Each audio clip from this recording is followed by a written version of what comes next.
Hey, No Pants Project people, it's Rob from Idaho. Today I wanted to talk about something maybe a little bit more serious, and I'm hoping that maybe there'll be some resonance with some of you through this little story that I'm going to tell that this project has helped uncover for myself. My firstborn son is on the edge between highly gifted and profoundly gifted.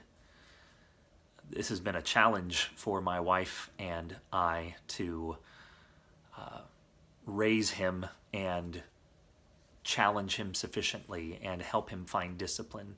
If you know anything about the gifted spectrum, you'll know that one of the issues with gifted people is what we're gifted in. And I say we're because I'm discovering through all of this that I'm gifted as well. Is that we assimilate certain types of information very, very rapidly.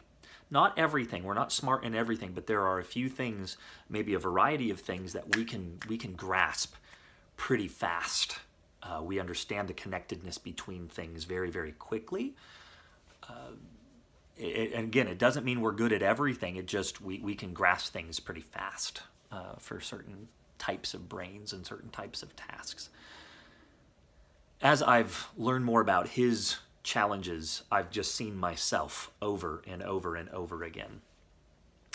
And part of doing these worksheets has made me realize that I'm going to have to decide on a few things I'm really good at and just focus on those. The hard part about that is it means I'm going to also have to say no to many other things that I'm interested in, many other things that I'm intrigued by. But my hope is that as I do this hard work of narrowing it down into what I can offer people, that those things are going to be the particular fields and the particular topics that I'm most excited about.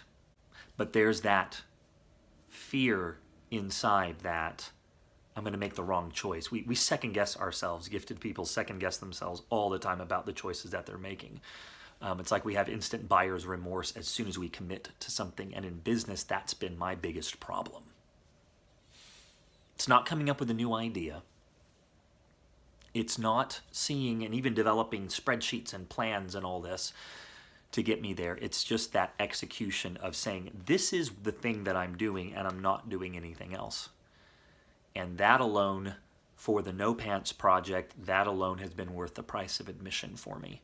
Is knowing that this is going to help me get my tunnel vision or my blinders on like a horse that's very powerful, but horses, when they get distracted by things, they can go crazy, and I can go completely crazy when I get distracted by something, and my brain just latches onto it, and off I go, off on a wild goose chase. So while not all of you are going to be perhaps on that gifted spectrum, it's actually a blessing probably because you're going to find out those things that you're very good at. You'll be able to keep your focus on pursuing those things.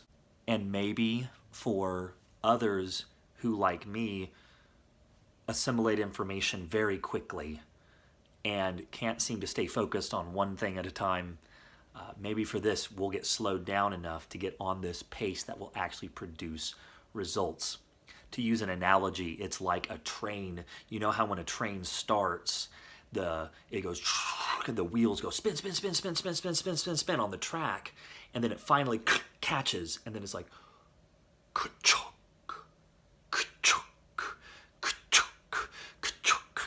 and then now you're on that track, and all the energy is actually making progress. I have felt like I have been spinning my wheels for decades. And I'm so grateful that I found, or actually I didn't even find it. You know what? It found me. I discovered the No Pants Project because I was laying in bed one morning scrolling through Facebook and Mike's original post came up. And it was an advertisement. And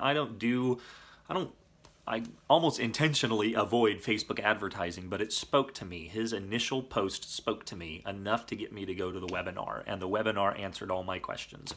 But the No Pants Project found me. I didn't find it. It found me. And I'm so grateful to be on this pathway where I feel like I'm actually making measurable progress. So, to all of you who have made this project possible. Mike, Courtney, Peter, Kate, Ingrid, Kathleen, and the other 13 people behind the scenes.